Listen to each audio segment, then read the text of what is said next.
We've been kind of holding on to this topic for a while, and it finally kind of makes sense to talk about nepotism in music a little bit. Yes. So LiAngelo Ball, a.k.a. Gelo, made his live television debut at the Chase Center on Saturday, performing his single Tweaker ahead of the NBA All-Star three-point contest. With much discussion around the enormity and care done by Kendrick Lamar and his focus on putting hip-hop at the front with excellence, Gelo's performance was not only not particularly impressive, but also kind of showcased a problem with nepotism in music by pushing what's hot instead of what's good. And furthers the discussion around popular rap music industry that we've talked about and how it juxtaposes with hip-hop culture in that particular type of way. Did you guys see his performance? I saw it. Yeah, I saw it. Yeah, unfortunately. I was like, oh no. For the 99 and 2000 is what it sounded like. He had that little break in there real quick. He thought he was doing something with that little break too. But you heard me? So with all this being said, a YouTube creator that goes by Nathan Zed created a video pretty recently called How Trying Became Cool Again, and highlights the late resurgence of people who actually take their art seriously and the recognition that these artists are actually starting to see, like Doechii, Tyler, Chappell Roan. You know, these are artists that have been around for a very long time. Even Kendrick, right? Yep. So let's watch this short snippet of this video, which I also highly suggest you checking the whole thing out. And then we can kind of jump into the conversation in a handful of ways. About a month ago, an artist named Doechii went viral for her talk show performance. This set had her and two other girls with elaborate hair, choreography, rapping really well. And the biggest tweet that came from this was, making those Harriet Tubman music is the cheat code for getting respected in rap. Now, this is an amazing tweet. This is just an amazing combination of words. This random assortment of words specifically chosen to piss people off. I gotta give it to you. This is a work of art. But this is part of an attitude that has been around for a while now. Don't do too much. This performance had nothing to do with politics, Harriet Tubman, slavery, nothing. She kind of just assumed that from the amount of effort that was being put in. Over time, it has become uncool to just try, like just to put in some effort. Don't do too much, okay? It's embarrassing. Just be nonchalant, be cool, be effortless. This has made everything boring. Everyone is too scared to try because that would be vulnerable. And I feel like only now are we seeing a shift back to people putting in effort and being rewarded for it. But more on that later. How did we even get here in the first place? Because it wasn't always like this. The death of effort is 100% right. Ain't that right? I mean, this guy.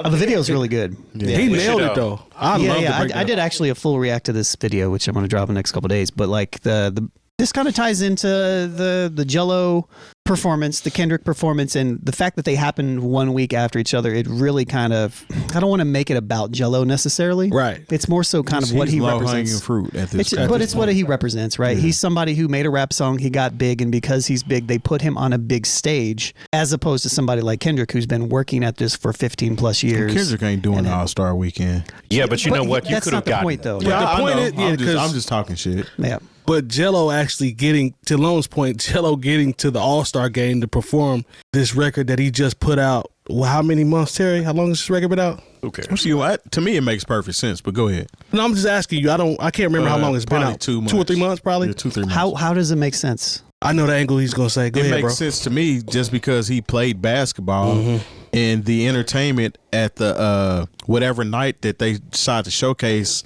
during the NBA All-Star weekend is not always top tier. This is kind of par for the course. I mean, not to take anything away from Damian Lillard, but nobody knew he rapped until he performed at the All-Star game, essentially. He rapped outside of us that knew. Outside of us who knew. Yeah. So the All-Star game to me it's not the same stage as the Super Bowl. Now, I'm not saying it is. Nepotism was included in this, and he's not a quality artist. Absolutely. Like he hasn't been through the gauntlet that TDE. TDE is pretty much the pinnacle of things right now when it comes to a network of artists that actually put on and put out good product. Right. Because they make sure that happens. Gelo is not one of those people. I mean, he put out a song that still had the producer credit in it because it probably was a BeatStars beat. Yeah, it probably wasn't. He bought it from BeatStars, so it wasn't all the way paid for licensing. It's probably leased, and the producer's probably getting a decent amount of money from it. Oh, he's getting a lot of money right now. So that's the reason why I said it makes sense. Now, from an effort point of view, this is just what people have gotten used to, and I think this is what he's alluding to as far as the rise of the artist. And I kind of talked about this a couple weeks ago. And that's kind of what I'm alluding to as well. Yeah. When I said that era of the artist is coming back into fruition as far as people expecting more out of people. I think what's interesting about this is the timing coming off the Super Bowl, going directly to the opposite. Yes. Right, because Terry did bring this up a couple weeks ago about the new shift or pivot. And I said, do we think this is something that is going to get legs and last? I still think it's there, but it's just ironic how fast this performance was after everything that had been the groundswell, the Grammys, then going into the Super Bowl. And then it's like, okay, now we got dude performing old Cash Money record, essentially. Gelo's not going to perform at any award show. No, but I think what I'm talking about is the fact that it's so popular. How popular it is the conversation, because we talked about the pivot or the possible pivot, and then this just goes totally against the pivot that we're talking about. Because like this record is very popular. It's still going to exist. Right. It's about what's going to take the forefront right now. That's kind of where I'm coming from. I think this type of music, this type of effort is still going to exist. But people are going to start expecting more, I hope, out of the people that we actually deem as stars. See, I don't think across the board. I think there will be pockets of people that will expect more. But I still think the Gelos, if we're going to use that as an example, like to say it, the Gelo crowd or whatever, is going to dominate still. So I guess that was my point when I was originally when I asked you about like, why, I forget what I said, but it was why do I think that? Yeah, why? Because at the same sense, right? Because I it's not that I don't agree with what you're saying about why. Yes, the All-Star game is kind of low hanging fruit, but my thing is like, why are we accepting? It's like such a big scale to be on national television at a halftime show, even if it's a 3-point contest, to be out there and perform in front of a crowd. It's aired on television, that's aired on HBO, and all this stuff. And we're just like, yeah, that's cool, that's normal. Not that that's what you're saying, but I'm saying in general, we're like, that's to be expected, right? My thing would be like, what would be necessary to, and I think I already know the answer to this, but what would be necessary to stop this from happening? You know, and I think it's like the program directors and stuff like that, obviously, but the program directors for these events are just like what's left of the record labels. They're still going to look at, well, the kids like it, the numbers is moving. It's a viral moment. That's all that we're thinking about. They didn't care if he was talented or not. Yeah, Gelo's record is a viral record. Yep. Right? So when we look at the talent, from a talent perspective, and we look at ratings, that's it. Like those program directors are just like the labels. What is going viral? I'm going to tell you what they did get right.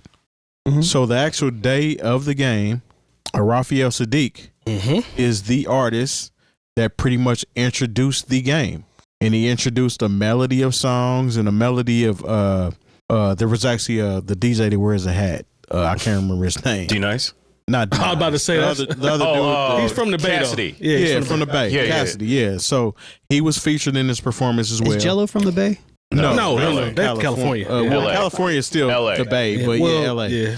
But they used their segment to showcase the sounds of Oakland. So and I think that's cool. That was fire. That's what it should be. It was fire. Then you had E40 and you had Too Short. You had Saweetie. In Vogue. You know what I'm saying?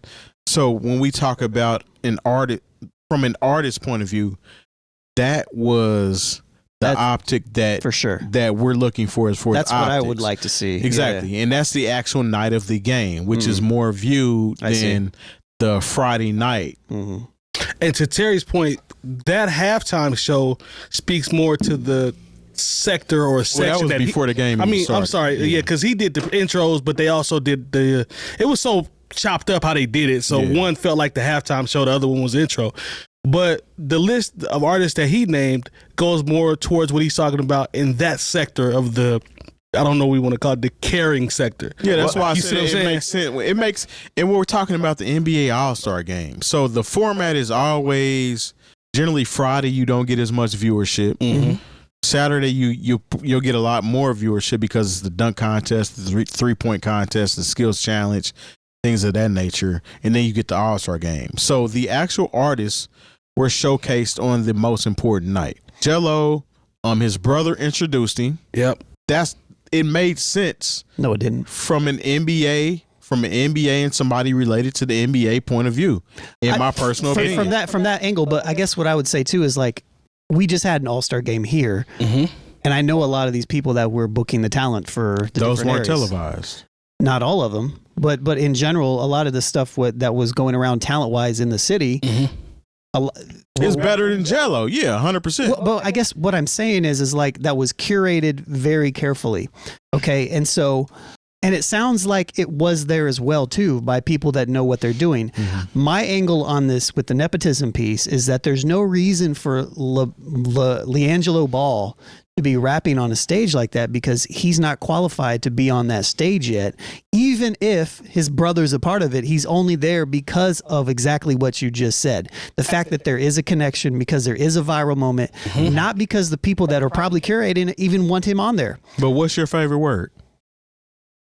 Yeah, When we talk about capitalism, what's your favorite word? Yeah. What is going to get people to tune in to this program? Not that. It is. I'm gonna tell you just why. said it's a viral moment. I'm gonna tell you why. I'm gonna tell you why. I almost turned it off when he did. I'm gonna tell you why. One, it's the viral moment part, right? We're gonna set that to the side. The nepotism can be the opposite way because you got his brother and you got to remember who their dad is. For sure. So you take, he's a prophet at this point. All of his sons are successful. One didn't hoop as well, but he rapping at the All-Star game Saturday night or whatever. Yeah. But all of that does go into one of the reasons why he's there. Now, but on to the flip side, I'm not saying that's not though. But I feel what you're saying because he just started. He put the record out 2 months ago. It doesn't mean that he belongs just because all the other pieces are a part of it. To me, that bastardizes the art. Because you're saying he's not technically qualified to be in that position. He's not qualified to be in that position yet because he can't perform, and we watched him not be able to perform well at all. Multiple times. He just walked around the stage, and he had at least his vocals. He had a little bit of a backing track, but he was actually had his mic on. But when Terry says it makes sense, that's what I was just from a capitalist point of view. For sure, that part it makes 100% makes sense from that angle. But I'm saying from an artistic, creative point, it doesn't. Like it doesn't. Anybody that's curating something like that. If I'm a curator, if you're a curator, if anybody's a curator, we're probably gonna be like, well, do we have to? But they don't care. So I'm gonna tell you another issue that we have in hand. So there's a whole lot of people that know who Gelo is and have no clue who Raphael Sadiq is. Yeah. Which is crazy work, but a fact, 100% fact. Which is why we need people in these places to put artists in the places that they belong to be in. Let me ask you this, Lone. Let me ask you this, because actually I agree with you. I hope. I agree with you. But can we trust said people when they're put in that position? And do you mean the people that are actually organizing? So let's just say we find the people that we think are the correct. I think the correct gatekeepers. Or here's the thing, and I know I'm probably arguing against the wall at this point. Not with you guys, but just the point that I'm making doesn't make any sense because the system is not set up that way. But I feel like those people are probably already in place if Raphael Sadiq was out there doing his thing. That's fair. Because Raphael Sadiq doesn't make sense from that particular standpoint, even though he's a part of When it comes to Oakland, he's a whole legend. Perfect. Yeah, he's a whole legend. They were just on tour last year or something. Yeah. His group. And Tony. With literally somebody who I was literally teaching at Decademics was their DJ for that. Facts. Opened up. So I'm well aware, but at the same time, like Rafi, I got off track. But I don't think it's the people. I think it's the system in place. And I don't, absolutely the system. And I just want to highlight the fact that it's not right. No, you're right. Not right. You're right. I mean, are we not arguing that you're wrong? You're right. I actually want to. So Jay Morris shared a video with me that talked about how it actually went into the Grammys and things of that nature. As far as there's not any boutique record labels. And you can expound on this if you want to. Well, no, I mean, it was just about if some of you know who L.A. Reid is. Yeah. Right? LaFace, you know what I'm saying? Signed Outkast, signed, TLC, Usher, there's a lineage there. And he talked about how when you looked at the Grammy stage, there, no diss to anybody, but outside of, at this point, TDE, who were the faces of the culture on stage. Right. And it was like one-offs. Yeah. And it was nothing like it used to be. Okay, this person, this is Uptown. This is Def Jam. This is Death Row. This is Bad Boy. Yeah, and now when you look at the stage, you're like, okay, if it isn't TDE, who are the black faces specifically? You know, and it's like, oh, who's putting forth effort? But also, this goes back to a conversation that we all had on this show. Who are the OGs? Who are the gatekeepers? Who are the people making decisions? Who gets signed? You know, and that goes into who gets on stage. You know, because even when I'm looking at Gelo, like, I have to think outside of what I would want to see, but I'm like, okay, where's real Boston Richie? Where is Boss Man D-Lo? Yes. Where's Glorilla? Where E40 was smiling in the front row. You know, where he performed though. Oh, did he? But Yeah. where are the new current artists? How did Gelo get to leapfrog all these people who actually have a track record of success? Even if it's, you know, once again, I'm almost 48 years old. It's not my music, but I realize when you talk about that demographic, the people who care about Kaisenet and the people who care about what's Drewski, the people who care about that, who would be watching on a Saturday night, and they both played in the game. Exactly. And so I'm like, okay, well, something isn't lining. So it's only nepotism and a viral moment that can speak to why Gelo even got the look. Bro, that could have been what's my boy's name? That could have been Big X the Plug. It could have. I guess this goes, I mean, I know we all know this in general, and most of us listening and watching also know this as well, but like sometimes we see the word nepotism and we think, you know, it's not so bad. But the problem with nepotism is that it automatically just jumps in front of everybody that is qualified and has put the work in. So it's family DEI. Yeah, that's what they think. That's actually good. That's what good. What they think DEI is. Yeah, that's good.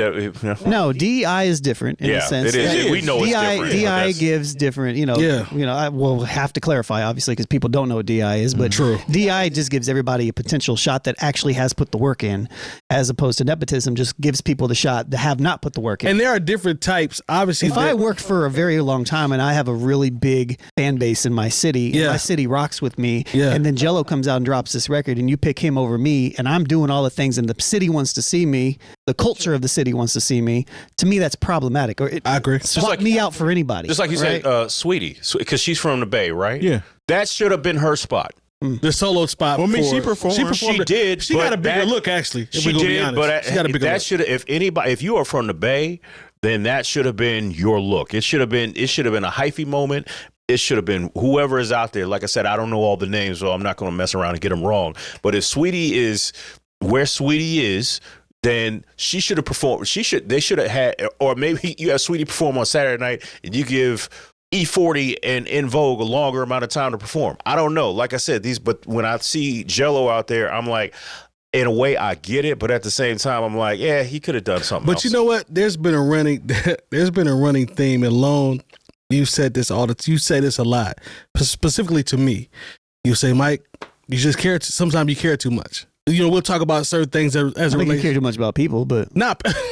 I'm talking about the people for sure. I know you don't care about people, but just the culture. You know, in general, you be like, yeah, maybe you just care too much. And with the Gelo performance, it just shows you that even the people that care, we'll say, because they clearly care off Sunday, can still be manipulated by the system. It is going to be hard to break. That cycle is going to be extremely hard to break because at the end of the day, the numbers don't lie. And it's not right, but it's hard to break. To actually think what is the solution to break that cycle, this cycle, is beyond me because I just don't know how you can gather it in to catch it and break it. Because it's deeper than the music. It's damn near rooted in society now. Yep. And it goes back to how we're talking about how people even act at the club. I can talk about my first experiences going out versus how it is now. Yeah, for sure. True. You know what I'm saying? So like people would leave, they would be coming up out of items. I mean, Nelly had a song that's getting hot in here. True. Like that era of having fun in the party. I mean, it wasn't extreme as that video, but that wasn't over. It was a thing. Now we're in a situation to where people are too cool to have fun. That's it. And it's spilled over into effort. I don't have to put forth as much effort because all I'm gonna do is come to the club and everybody's gonna put their phone up to show that I'm here and write a cool caption and post it, talk about how it's a movie, and go back to being boring. Yeah. What's the phrase? Because people are too afraid of being called a tryhard. That part. or they just too cool to have fun. And what's the phrase that you always? exactly. What is the phrase that we always historically we've always heard as it relates to records? Lupe Fiasco or so. I'm just going to use him as an example. What I always hear, this phrase has not changed. Don't nobody want to hear all that. Like that, what you're basically saying is I don't want to think. I don't want to have to think about anything. I don't want to read. I don't want to hear about any of that. Ain't nobody trying to hear all that. And that's essentially what we're talking about. Nobody wants to hear all that. And then to Terry's point, that is a great point about the comparisons between then and now. Everything is a fake movie. I think it's much more amplified now. It is by far. Because like when I think about, I don't know if you guys remember the first time you were able to go out to like a bar or something, like, and you're young. Like first time I took my brother out, you guys know my brother. He was so drunk he was falling up the stairs. I mean, Hey, seriously, like it was like at the Old Peppers, but it was like there were moments. we were just out there just creating and just having fun, like creating moments Those and were doing real stuff. movies. That's actual And it was, movies. And it was like, it's just kind of what it was. And now it's just kind of like everybody, to your guys' point, it's just like everybody is so focused on, it translates over into like the dating sphere and all that other, which God bless, I don't have to do any of that. Man. But like, you know, but it's everywhere. It's everywhere. Everybody is like competing for like this narrated, curated look. I think But you know that. And it goes and it affects everything. It's and this can be applied to so many things. It all can be funneled back to the power of social media, perception, followers. All of this stuff can be funneled back into that, whether it's in the club, whether it's dating. You see people go out on a date. Oh, had a great first date. This guy's great. What do you see on social media? A picture of the plate. Yeah. You don't see anything about the date or just people posting about a couple paragraphs. Hey, I had a great time. This guy was great. It's a picture of the plate. It's selfies. It's all of this. It's a facade. Like everything is about. Life is a spectacle at the end. That's what it is, bro. And it's only glimpses of what you want to share. Yeah, because. And so when people go out, they want to hold on to that persona of always being in the moment in order to be photographic. To be captured photographically versus actually going out and letting loose and having a good time. Because we live in a highly insecure society. Yes. Well, I mean, nobody wants to. Everybody's too cute. I'm too cool for that, man. I don't want to jump up and down with my friends in a circle and have a good time because somebody might see it. Jay sees it. He's seen it. I mean, I know nightly, you see it. You know, well, this is the thing, and I've always said this about, and people talk about this, the main character syndrome, or whatever. You know, I see different ways of putting it, but now with the advent of social media, everybody thinks they're a little bit famous. Yes. Oh my God. So when you go out, you know, you think people are there to see you. So you're not having the same kind of, I mean, it depends. I'm not saying everybody, but my name was on the flyer, fam. I don't feel like people are there to see me. So how is it that you just think you can show up? You paid to get in. How are people here to see you when you paid to get in? That's a good analogy. You know, that's a very good analogy. And I think that's part of what it is. It's like, you know, that's why nobody can have a good time because they think, okay, I'm the star or wherever I go. And so when I take these pictures or these videos or these snaps, you know, this is what people, I'm letting people down if I don't create content. But you're not, though. Yeah, I mean, but that's the thing. People feel like if I don't create content whenever I at somewhere, it doesn't have to be good content. It could just be me standing with a bottle that somebody else bought, you know, and I'm in my hand, and that can be the movie. Me fronting like I'm somebody instead of actually just being myself in a space where I'm supposed to be having a good time, you know, and getting a couple phone numbers and then going home. You know what's crazy, man? When they take their cool off. And that translates over again back to kind of what we're talking about here with the virality moment and why certain people are selected to do certain things, and you know how all that plays in together is, you know, the person who chose to have them on stage got the pressure because of everything that you said, Terry, about how it makes sense to put this in this particular type of, because they're trying to apply that to that. And that person literally could have been to the point where if they say no, you might not have a job. For sure. No, I think that's part of it, because they're like, once again, I sometimes I think about myself, but also I think about, like, if my dad turned on the TV and saw Drewski or Kai Cenat, he'd be like, what the hell is this? But once again, he's 30 years older than me. Right. So, like, and if I'm, you know, like, if I'm looking at this stuff at almost 48 years old, and I don't care, but you got to think about the people who do care. Like, well, it's a lot of times when people watch an award show, and like I see this on a pretty regular basis, but like, or like when the BET Awards come on, or the Grammys, it doesn't matter, and they'll be like, oh, I just don't understand who these people are, and it's like, yeah, because you're 47, you're not in the target demographic to where they're trying to sell soft drinks or tennis shoes to anymore. You realize that you have grown out of what advertising agencies think is cool, and a lot of times they're wrong. Advertising agencies will be like, hey, put Gelo and Kaisenat on, and the kids love them. The kids love them. That's what they also don't watch TV. Exactly. They're actually too cool. Yeah. And I think that's the thing that is so oxymoronic about all this shit. It's just like everybody's the opposite. Like, it's just like y'all think you're cool, but you're just like your friend. You're like everybody else. You're like, just like everybody else. It's Attack of the Clones, man. I don't know.